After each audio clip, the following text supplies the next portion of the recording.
Assalamualaikum warahmatullahi wabarakatuh. Halo teman-teman, perkenalkan nama saya Almarwah sebagai penanggung jawab mikroprosesor D3. Pada tutorial praktikum ini, kita akan membahas materi yang dipelajari saat praktikum. Apa saja sih yang akan kita pelajari? 1. Pengenalan mikroprosesor. 2. Address decoding dan memori. 3. Pengenalan BGC8088. 4. Mikrocontroller MCS51. Yang akan kita bahas pertama yaitu mikroprosesor. Tentu kalian sudah mengenal mikroprosesor, bukan? Jika kalian lupa, mari kita mengingat bersama. Mikroprosesor adalah sebuah chip rangkaian terintegrasi IC yang berfungsi sebagai pengontrol atau pengolah kerja utama dalam suatu rangkaian elektronik. Mikroprosesor adalah sebuah CPU yang dibangun dalam sebuah chip atau single chip semikonduktor. Mikroprosesor terdiri dari rangkaian-rangkaian digital, register, pengolah logika aritmatika, rangkaian kontrol operasi sekuensial atau control unit. Mikroprosesor yang digunakan pada praktikum yaitu mikroprosesor Intel 8088. Setiap komputer yang digunakan di dalamnya pasti terdapat mikroprosesor. Mikroprosesor dikenal dengan CPU. CPU adalah pusat dari proses perhitungan dan pengolahan data yang terbuat dari sebuah lempengan yang disebut dengan chip. Chip sering disebut dengan integrated circuit. Bentuknya kecil, terbuat dari lempengan silikon dan bisa terdiri dari 10 juta transistor. Mikroprosesor pertama adalah Intel 4004 yang dikenalkan pada tahun 1971. Mikroprosesor pertama yang digunakan untuk komputer di rumah adalah Intel 8080, merupakan komputer 8 bit dalam satu chip yang dikenalkan pada tahun 1974. Dan pada tahun 1979 diperkenalkan mikroprosesor baru yaitu 8088. Dalam sebuah perancangan sistem mikroprosesor, kadang dibutuhkan lebih dari satu device agar sistem tersebut dapat terselesaikan. Solusinya, menggunakan address decoder. Apa itu address decoder? Address decoder yaitu perangkat elektronik yang mengkonversi alamat numerik menjadi pilihan lokasi memori pada satu chip RAM, random access memory atau lebih. Address decoder ini berfungsi untuk mengaktifkan salah satu keping memori. Dalam pembuatan rangkaian address decoder memiliki aturan tersendiri. 1. 3 bit pertama sebagai bit selector. Bit selector ini yang akan menentukan output mana yang aktif.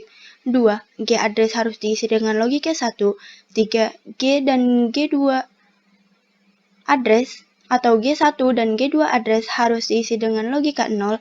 4. Gerbang logika yang digunakan untuk inputan G, G1, dan G2 harus unik. Yang dimaksud unik di sini yaitu output gerbang logika yang beda sendiri. Nah, di sini ada contohnya yaitu gerbang AND dan gerbang OR. Kita bahas pertama yaitu gerbang AND. Gerbang AND atau yang sering disebut dengan gerbang logika perkalian. Di sini memiliki dua inputan A dan B dan memiliki satu output yaitu Y. Jika A berlogika 0, B berlogika 0, maka output yang dihasilkan yaitu 0. Dan jika A berlogika 0, B berlogika 1, output yang dihasilkan 0. Jika A berlogika 1, B berlogika 0, output yang dihasilkan 0. Jika A berlogika 1, B berlogika 1, output yang dihasilkan 1.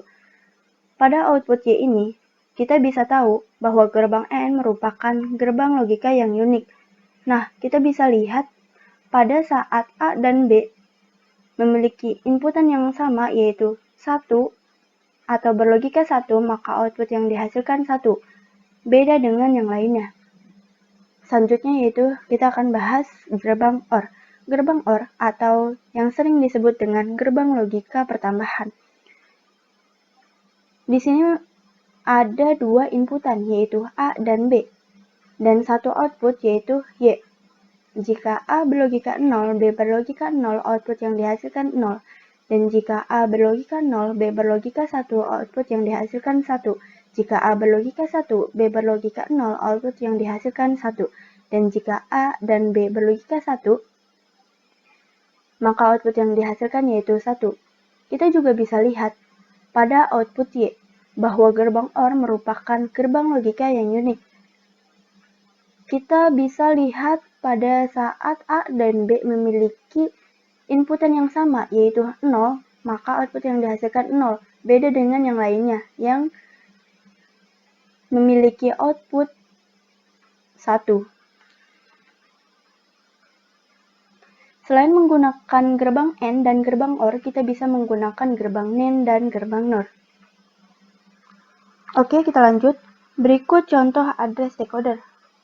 Isolated I/O alamat tanpa rank. Jika diketahui alamat sebuah port X adalah 13F8 hexa, maka bagaimana gambar rangkaiannya?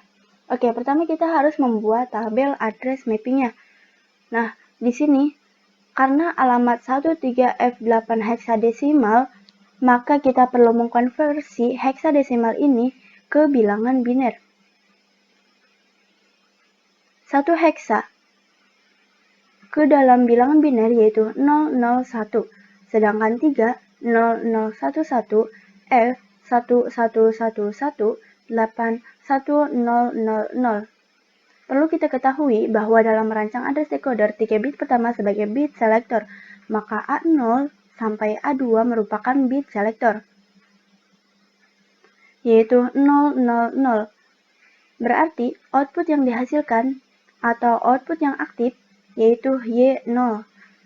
Nah, pada A3 sampai A15 bisa kita gunakan sebagai G, G1, dan G2 address.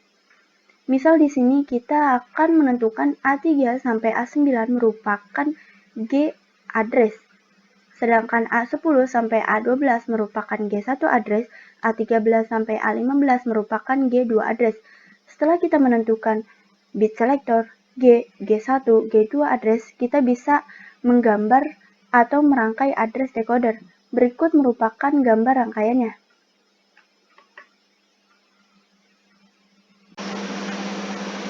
Berikut merupakan rangkaian address decoder tanpa rank. Sebelumnya telah kita bahas A0 sampai A2 merupakan bit selector. Karena bernilai 0 semua, maka output yang aktif yaitu Y0 sebagai port X.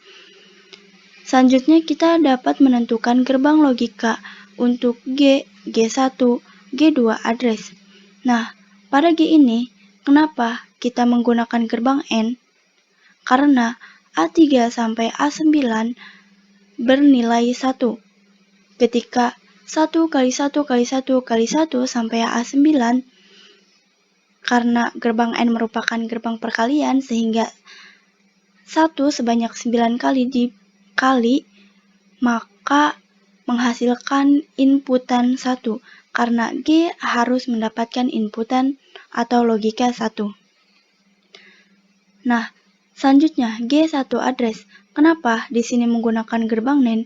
Karena pada A10 sampai A12 kita kasih logika 1. Kan ada yang bertanya, kenapa A10 sampai A11 berlogika 1, sedangkan pada tabel address mapping dia berlogika 0. Nah, di sini perlu kalian lihat bahwa A10 sampai A11 terdapat inverter sehingga 0 menjadi 1. Karena G1 harus berlogika 0, kita menggunakan gerbang NAND. Karena A10 sampai A12 sudah menjadi logika 1, ketika 1 kali 1 kali 1 yaitu 1, sehingga perlu sebuah inverter agar 1 berubah menjadi 0, sehingga sesuai dengan apa yang diharapkan G1 address. Yang terakhir yaitu G2 address. Di sini menggunakan gerbang OR. Kenapa? A13 sampai A15 berlogika 0, sehingga ketika 0 ditambah 0 ditambah 0, maka output yang dihasilkan yaitu 0, sesuai dengan apa yang diinginkan oleh G2 address. Setelah mempelajari contoh isolated I/O tanpa rank, sekarang kita mempelajari contoh isolated I/O dengan rank. Jika diketahui bahwa alamat port Y adalah DC00 hexa sampai dengan DDFF hexa, bagaimana rangkaiannya? Nah, di sini sudah tersedia tabel address mapping. Alamat pertama yaitu DC00 hexa, alamat kedua yaitu DDFF hexa. Karena di sini merupakan bilangan heksadesimal, perlu kita konversi menjadi bilangan biner. D hexa yaitu 1101, C hexa 1100, 0 hexa 0000, dan 0 hexa 0000. DDFF hexa. D hexa yaitu 1101, D hexa 1101, F hexa 1111, dan F hexa yaitu 1111. Kita bisa perhatikan dari A0 sampai A8 merupakan don't care. Kenapa don't care? Karena dari alamat A0 sampai A8 langsung terhubung dengan microcontroller. Ciri don't care itu seperti apa? Nah, ciri don't care ini yaitu 01, 01, 01, 01 sampai A8. Jika ada yang bertanya, apakah 10 termasuk don't care? Jika 10 itu bukan termasuk don't care. Perlu kalian ingat bahwa don't care memiliki ciri 010101. Oke, setelah kita mengetahui dari A0 sampai A8 merupakan don't care, kita menentukan bit selector. Bit selectornya yaitu A9 sampai A11. Bit selectornya ini yaitu 110. Berarti output yang aktif yaitu Y6. Nah, A12 sampai A15 bisa kita gunakan sebagai G1, G2 address. Nah, misal kita di sini A12 sampai A13 kita gunakan sebagai G address, dan A14 sampai A15 bisa kita gunakan sebagai G1 address. Nah, bagaimana dengan G2 address? Karena G2 address harus berlogika 0, maka bisa kita buat sebagai ground. Oke, selanjutnya kita akan menggambar bagaimana rangkaian address decoder alamat dengan rank.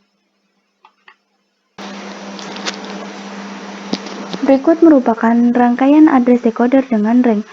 Sebelumnya, telah kita tentukan bahwa A9 sampai A11 merupakan bit selector.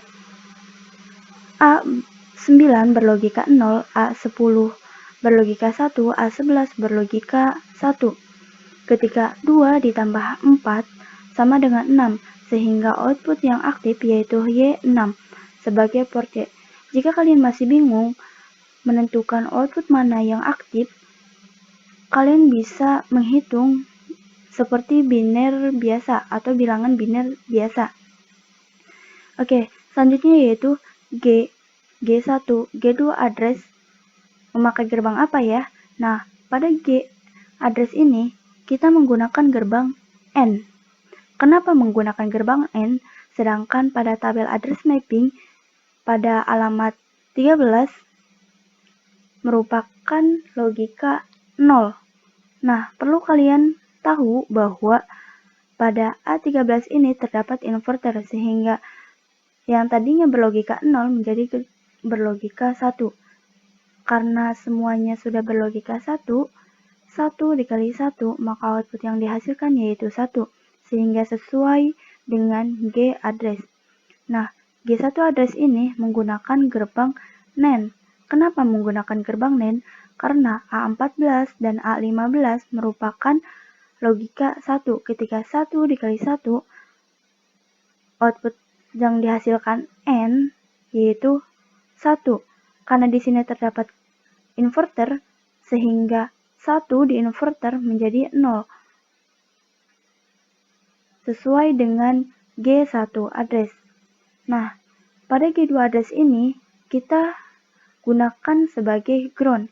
Kenapa kita gunakan sebagai ground? Karena alamat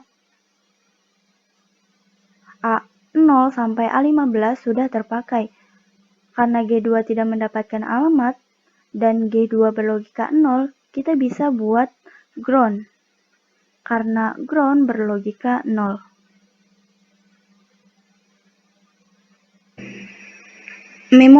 Memori artinya tempat menampung atau menyimpan data. Kapasitas memori dinyatakan dalam byte. 1 byte sama dengan 8 bit atau word. Panjang word umumnya adalah 8, 16, 32 bit. Register di mikroprosesor 8088.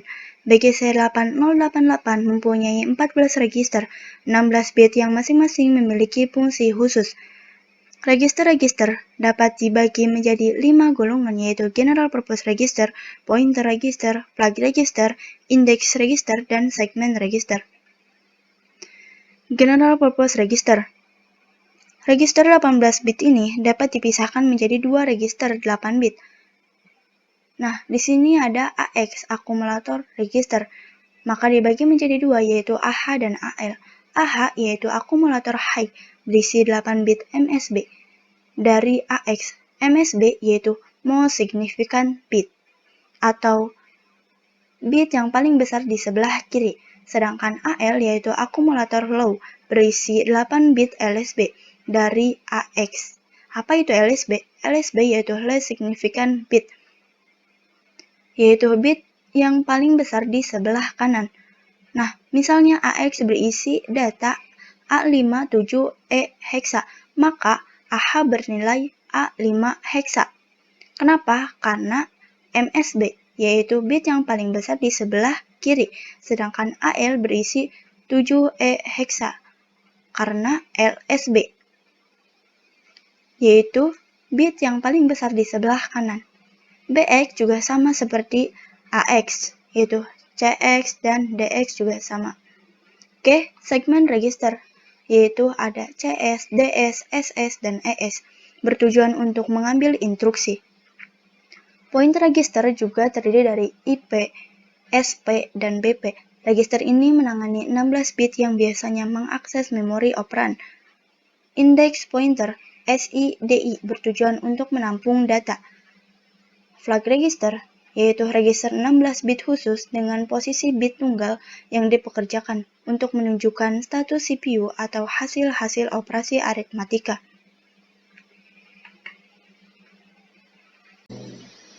Selanjutnya yaitu perintah pemrograman BGC 8088.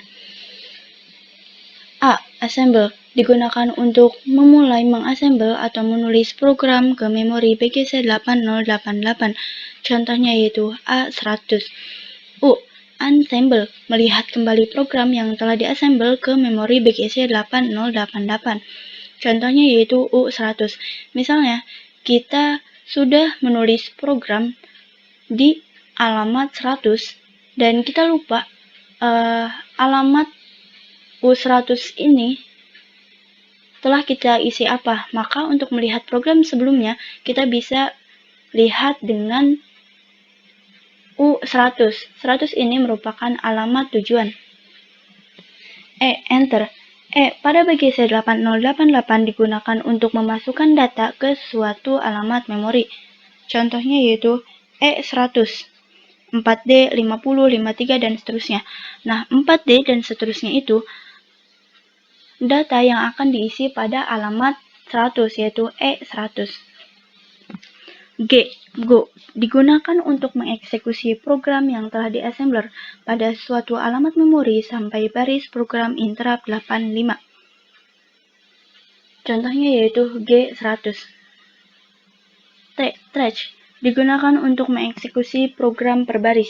Perintah T juga akan menampilkan nilai register-register pada BGC 8088. Contohnya yaitu T sama dengan 100, maka yang hanya dieksekusi yaitu alamat 100 saja. Move digunakan untuk menyalin nilai suatu sumber ke suatu register tujuan. Contohnya yaitu move AX, 54AA. Maka 54AA ini kita salin ke dalam register AX, maka nilai AX sekarang bernilai 54AA. Interrupt 85 digunakan untuk mengakhiri atau keluar program.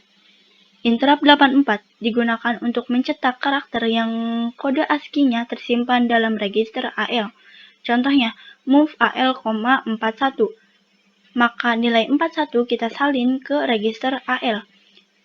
Sekarang AL bernilai 41. Interrupt 84 yaitu mencetak, interrupt 85 yaitu mengakhiri program.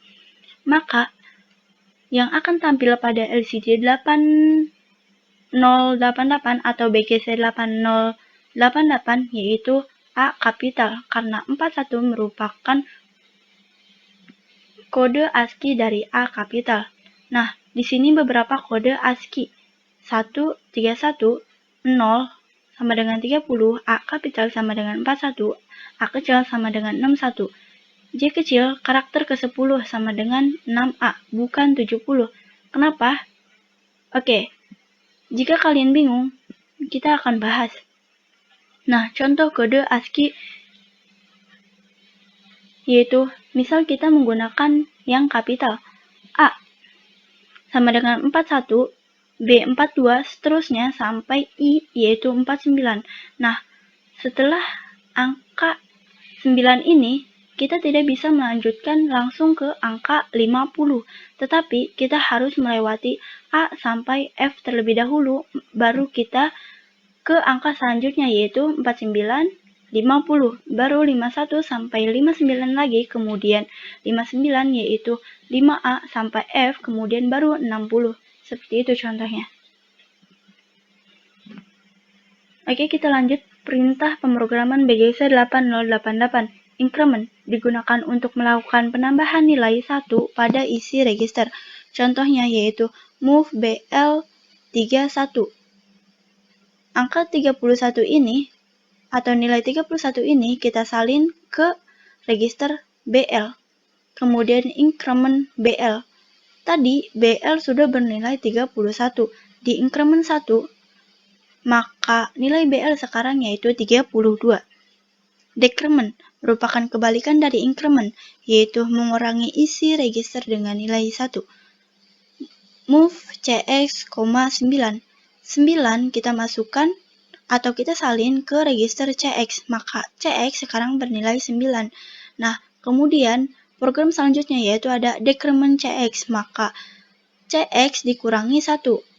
Sekarang nilai CX yaitu 8. JMP merupakan lompat non-conditional yang digunakan untuk melakukan lompatan jumping ke alamat memori tertentu. Contohnya, JMP 123 melompat ke instruksi pada alamat IP sama dengan 123.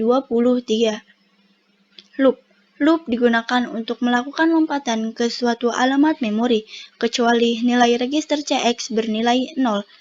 Setiap dijalankan perintah loop, nilai register CX akan dikurangi 1. Move AL, 61. 61 ini kita bisa ketahui bahwa kode ASCII-nya yaitu A kecil. Nilai 61 ini kita salin ke register AL. Move CX, 9. CX bernilai 9. Interrupt 84 di print. 61 kita print, yaitu A kecil. Increment AL. AL yang tadi nilainya 61 di increment menjadi 61 ditambah 1 menjadi 62. Loop add. Maka kita kembali ke add interrupt 84. Nah, karena kita melakukan looping, maka CX dikurangi 1. Sekarang CX bernilai 8. Nah, increment AL. AL tadi nilainya 62. 62 di increment jadi 63. Loop add. Maka kita ngeloop lagi ke interrupt 84. Maka CX akan berkurang menjadi 7 dan seterusnya sampai CX bernilai 0. Loop untuk delay. Contoh, move CX, FFFFF. Loop add, maka dia akan mengeloop dirinya sendiri. Pada contoh ini, Pertama-tama register CX diisi dengan data FFFF hexa, lalu di bawahnya terdapat perintah loop yang menuju alamat diri sendiri. Mikroprosesor akan mengeksekusi loop sebanyak FFFF hexa atau sebanyak 65.535 kali. Dengan begitu, semakin kecil nilai CX, semakin pendek waktu delaynya.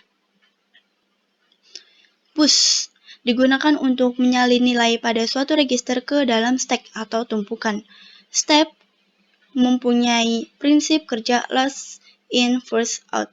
Artinya, data yang terakhir disimpan di push itulah data yang pertama kali dikeluarkan atau di-pop.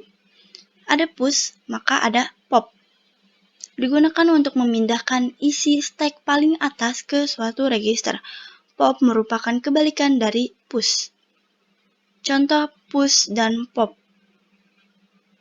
Move CX, 9. 9 kita salin ke register CX. Push CX, maka angka 9 kita stack ke dalam suatu wadah. Kemudian CX kembali menjadi bersih atau tidak mempunyai nilai. Maka di sini move CX, FF55. Nah, FF55 ini akan mengisi ke register CX, push CX. Maka FF55 ini kemudian di stack lagi. Berarti pertama kita mengstack angka 9, yang kedua kita mengstack FF55. Nah, di sini ada pop AX, yaitu AX FF5 hexa. FF5 hexa ini akan kita keluarkan, yaitu pop kan. Pop itu mengeluarkan yang sudah di stack. Maka AX bernilai FF55 hexa. Dan BX, pop BX, yang belum kita pop yaitu angka 9.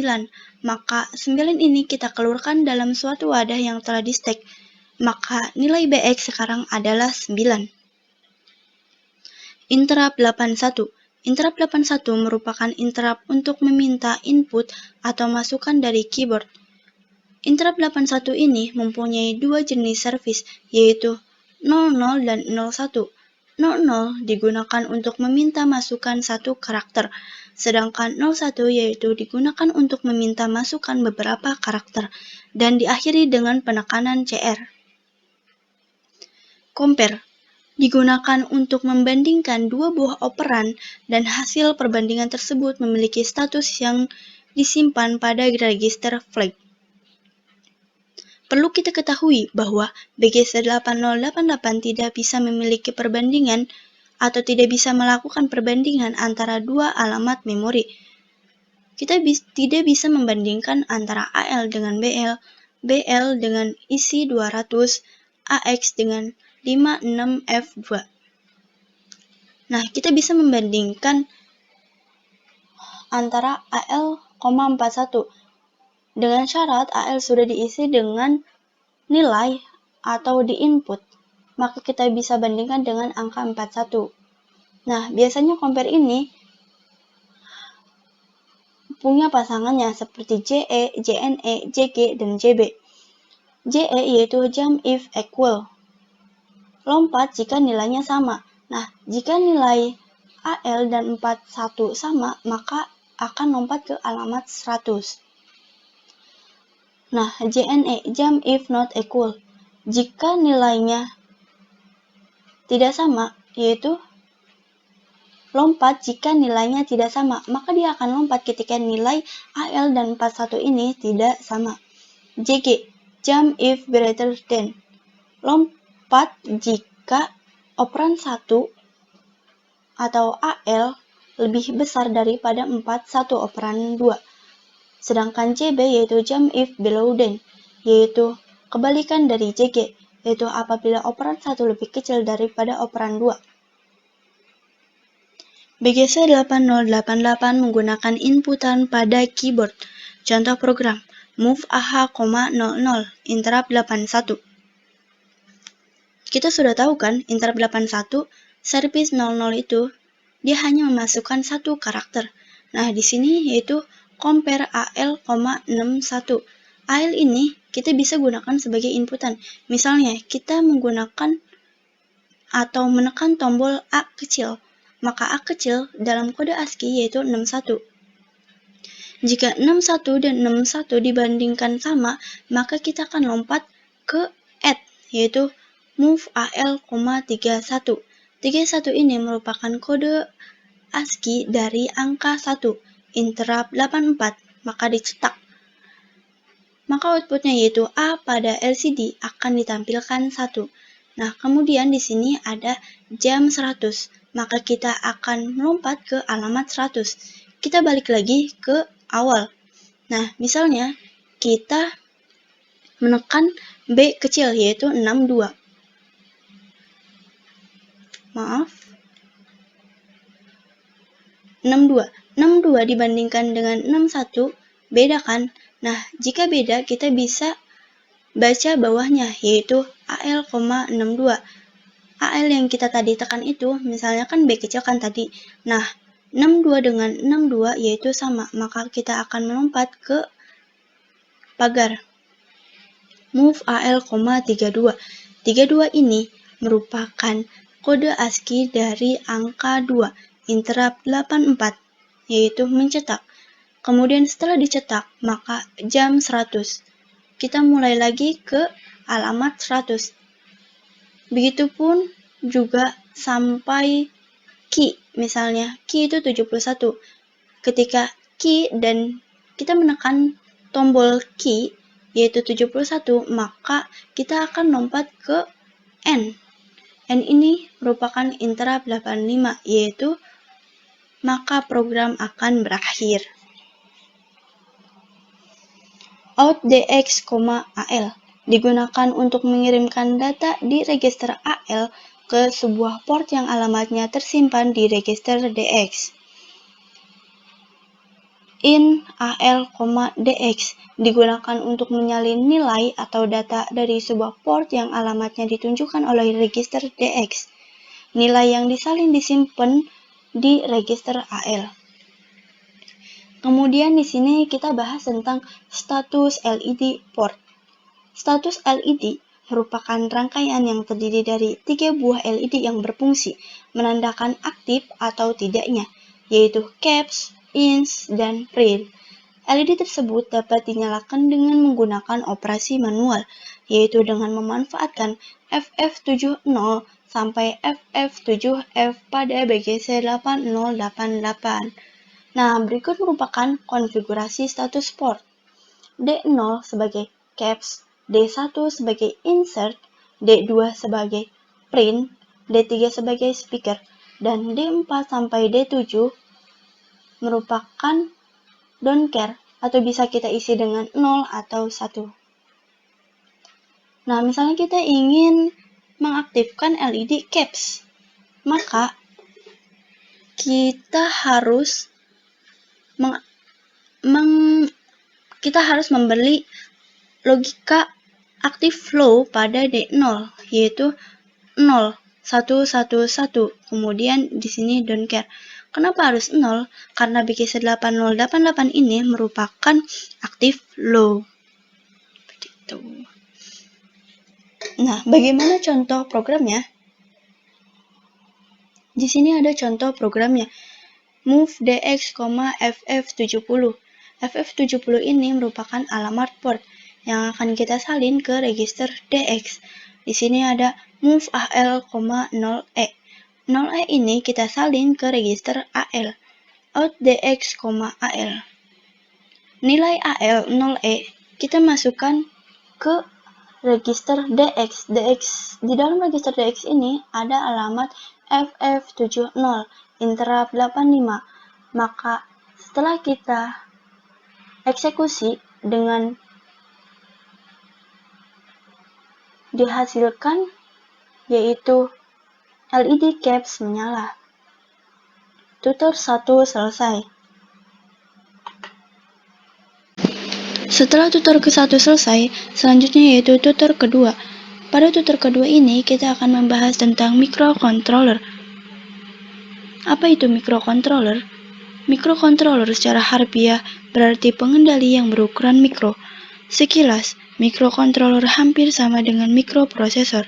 Namun, mikrokontroler memiliki banyak komponen terintegrasi di dalamnya, misalnya timer atau counter. Sedangkan pada mikroprosesor, komponen tersebut tidak terintegrasi.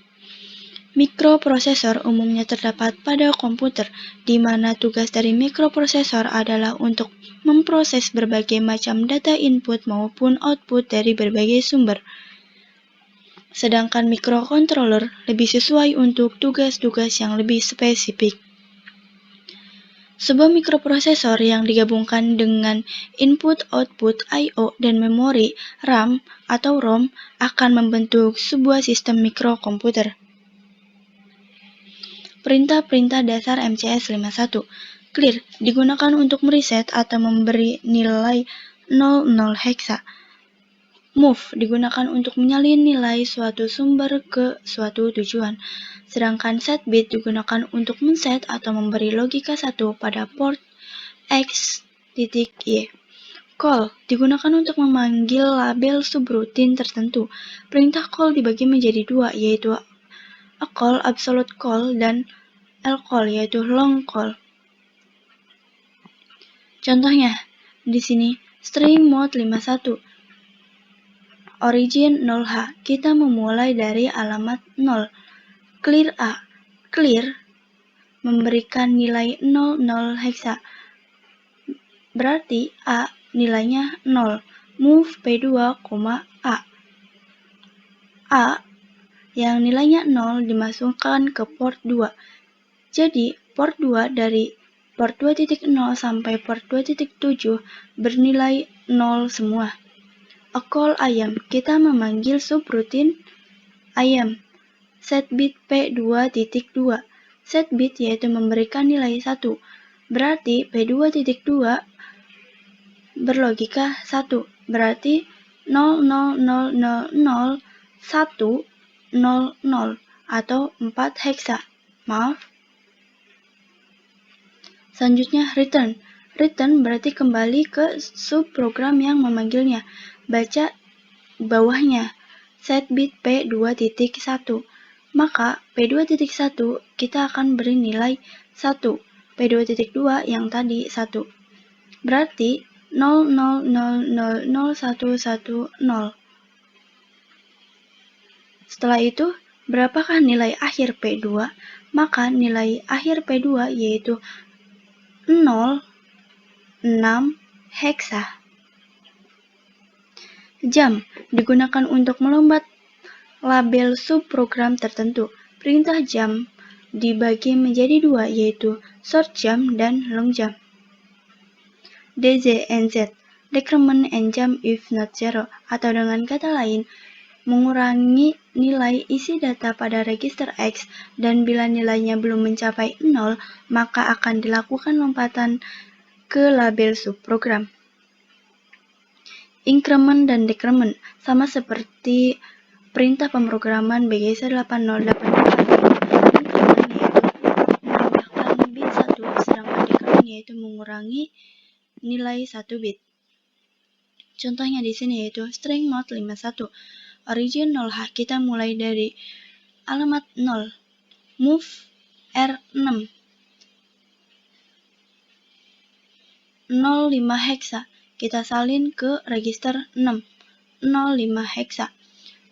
Terus kita baca bawahnya, move A, 3 heksa. 3 heksa ini kita salin ke A, berarti 03 heksa. Ulang, increment A, berarti nilai A yang tadinya 03 heksa ditambah 1 menjadi 04 heksa.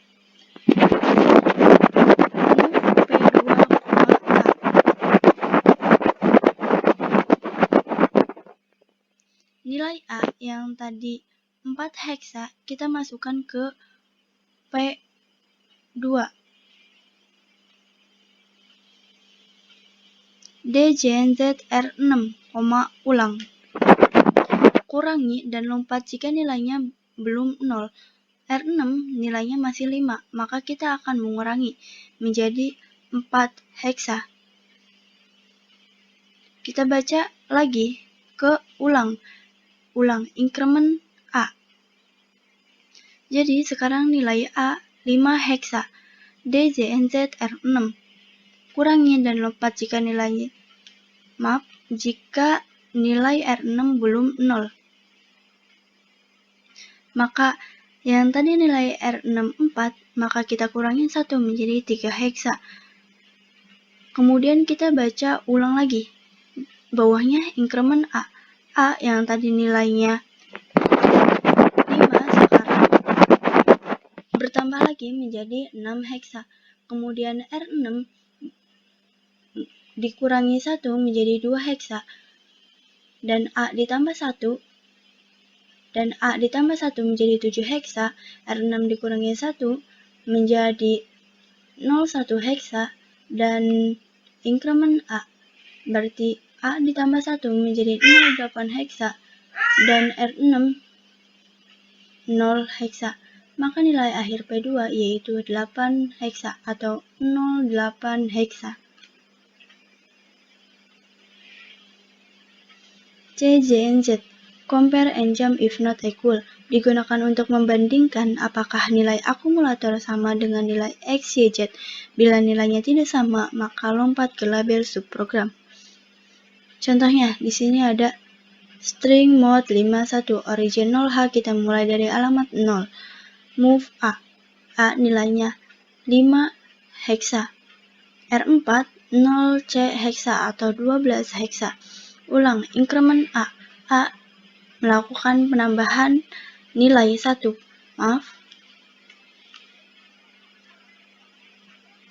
Yaitu 0,6 heksa. Dan decrement R4 yang tadinya 12 dikurangi menjadi 1, yaitu 0B heksa atau 11 heksa. Kemudian kita bandingkan 0,6 A, tadi kan nilainya 0,6 heksa dibandingkan dengan 0AH, sama atau tidak?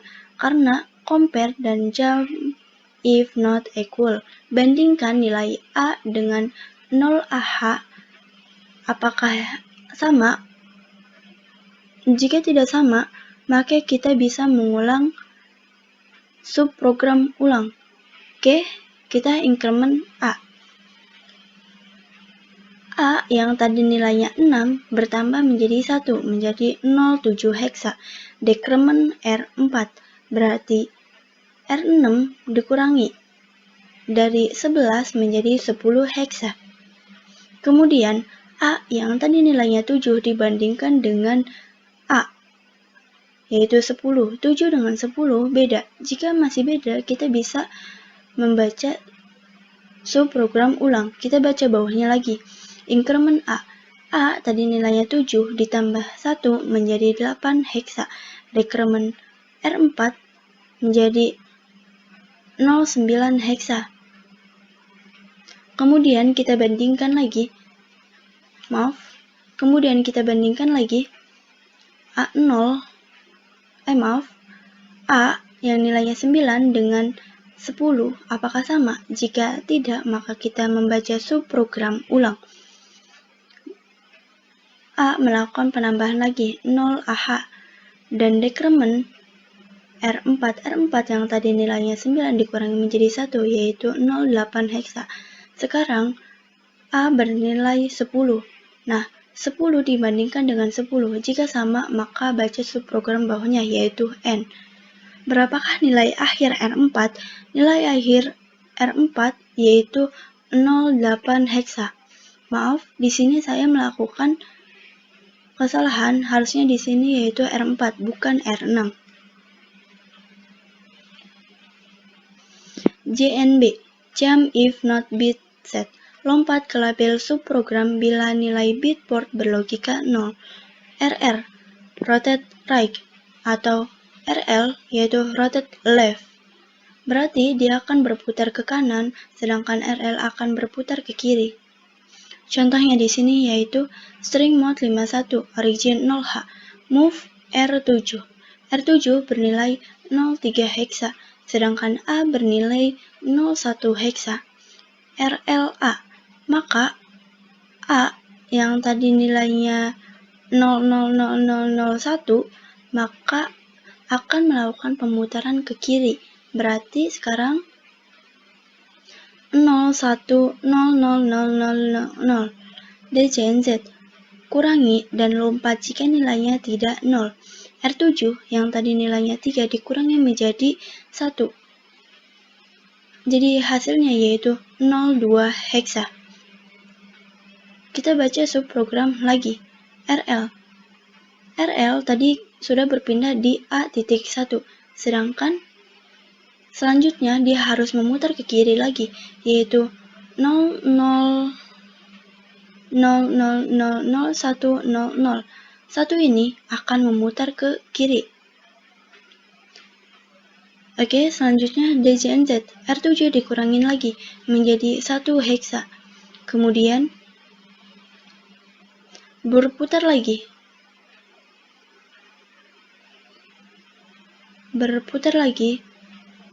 Dari A2 atau A.2 menjadi A.3. Kemudian DJNZ kurangi dan lompat jika nilainya tidak 0.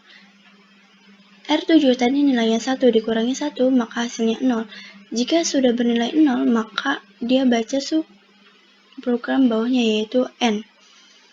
Maka hasil akhir dari A yaitu 08 heksa. Setelah kita mengenal perintah dasar MCS 51, selanjutnya kita mempelajari metode pengendalian motor stepper. Metode pengendalian motor stepper ini terdiri dari dua, yaitu full step dan half step. Pertama yang akan kita bahas yaitu full step. Full step ini terbagi menjadi dua, yaitu satu fase dan dua fase.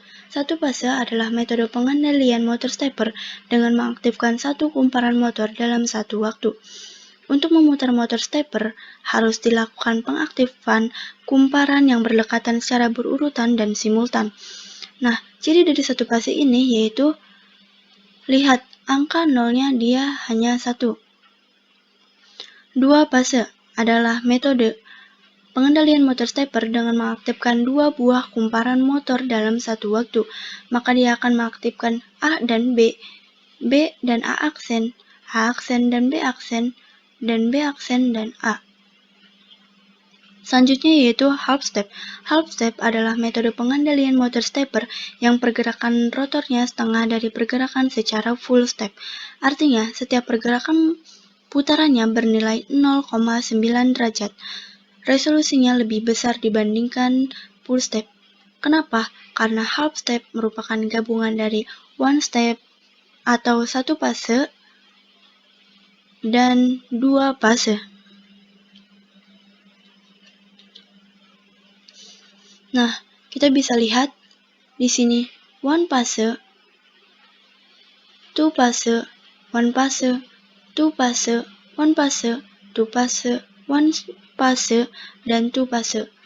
Terbukti bahwa half step merupakan gabungan dari one fase dan two fase. Oke, cukup sekian tutor 2. Selanjutnya, jika ada pertanyaan, bisa kalian tanyakan langsung kepada saya, yaitu Almarwah. Dan jika kalian telah selesai mendengarkan tutorial praktikum MPD3, kalian harus melakukan rangkuman atau mengerjakan rangkuman. Terima kasih. Wassalamualaikum warahmatullahi wabarakatuh.